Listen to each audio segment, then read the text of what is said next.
daalụ m. O nwere nwanne anyị nwaanyị bịa wee kpọọ m sị m na o nwee nwa ya nwaanyị ọ dị 23 years old. O wee sị na ọ na-enye ya nsogbu. Ọ kpọrọ ya ndị eke wee sị na o nwere isi ghalaghala ya bụ kolomenta, ya bụ ụmụnne. Mama ya wee sị na ọ chọọ ka ọ nụọ di. Fa bi na mba United Kingdom ya bụ na London a. Ọ bụrụ na ị chọọ ka ị nụọ nwa ya nwaanyị, deela anyị edemede na comment section. O wee sị na nwa ya nwaanyị kpọrọ ya ndị eke wee sị na o nwee kolomenta. Ọ sị na nwa ya nwaanyị na-eti ihe, na nwa ya nwaanyị kwali ya ike wee gwuo n'ala, ya bụ kwatuo onye wee sụọ onye ike n'ala. O wee sị na ọ chọọzi ka ya na nwa ahụ bili n'ụlọ, na ọgwaghị ya pụọ ọjụ. Ọ sị na ọ ga-ebilili n'ụlọ nna ya, andụ nna ya akwapụgokwe. Ọ sị na ya na nna ya siri okwu si nso ụwa, nna ya akwapụ nụọ nwaanyị ọzọ, sọsọ ya na ụmụ ya ahụ bizi kịta. So nke nwaanyị ọ sịkwu na ọ na-esekwa ihe osise. So ọ sị m kọwakwala unu ọfụma, ọ bụ na unu ga-ekwe, unu bịa napụ ya nwa ya n'aka na ochozi chacha, ọ chọrọ chacha nke o ji achọchatali. Ọ sị na otu onye ga-abịa napụ ya anya nya, ọ chọọ ikeli edi ka ọ nụọ dị n'oge pụọli ya n'ụlọ. Ọ chọọzi ka ya na nwa ahụ biri n'ụlọ.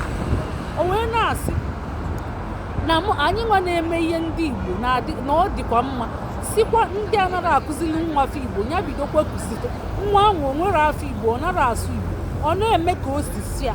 So ọ mara ntọala Igbo, ọ mara kọlchọ, ọ mara omenala, ọ mara na nwatakịrị anaghị eti mamụ ya ihe ọ mara buru ibu. So ọ sị na ọ kụzirili enye na ọnya na-ewute ya. Ndị ọzọ bụ na ọ na-ewutekwu ya n'ọsọ ya na-azụ ụmụaka ya sinsi ya na papa fa wee gbasacha sọsọ ya na-azụ. Ọ sịkwa na ọ na-ewutekwu ya nke ukwuu ka o si wee si n'aka di ya wee pụọ. Si na ọ na-enyekwa ụmụ nwaanyị advice fesinye n'aka di fa na ụmụaka adịrọ mma nzụsọba. Ụmụaka ofu onye tụmandị nwaanyị na o nwee ka o si adị, ọ naghị adịcha mma. Ọ na-ayọ unu na-asị unu agbapụkwana na di na ọ naghị adị mma.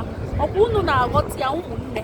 Ọ si onye agbapụna na di na ọ naghị adị mma, na ọ gbapụ na ọ na-ewute ya, na ọ ga-agwa unu nke bụ eziokwu. Unu agbapụna na di, unu agbapụna na di na nwunye na ọ naghị adị mma. Ụmụnne, ọkwa unu na-aghọta ya, unu na-aghọta ihe ọ na-agwa unu. Biko unu agbapụna na di na nwunye. Ọ bụ ihe ọ na-agwa unu na ọ bụ si ya zụrụ ụmụaka ya.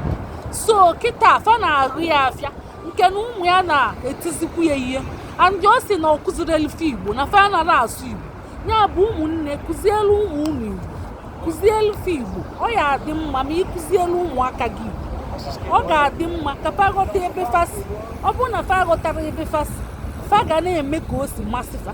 So now ọ bụrụ na ị chọọ nnu nwa ya nwaanyị, ime ka anyị mara, ideela anyị edemede ka anyị na gị kalịa. Ọ sị na ọ na-eti ya ihe mgbe niile, nke ka njọ bụ na ọ kpọzikwulie ndị eke wee bu ya ebubo ụgha, wee sị na mama ya dị kolomenta.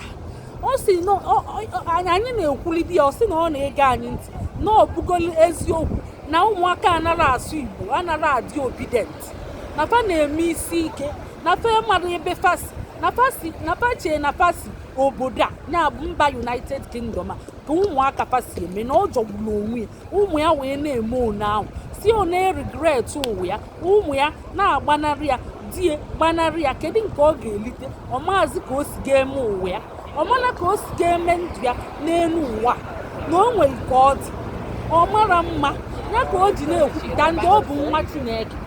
Na-aghọta ọ bụ nwa Chineke ya ka o ji ga na-ekwupụta na confess ka ndị na-eme ụdị ya ahụ ka fa ghara ime. Unu aghọtago ụmụnne?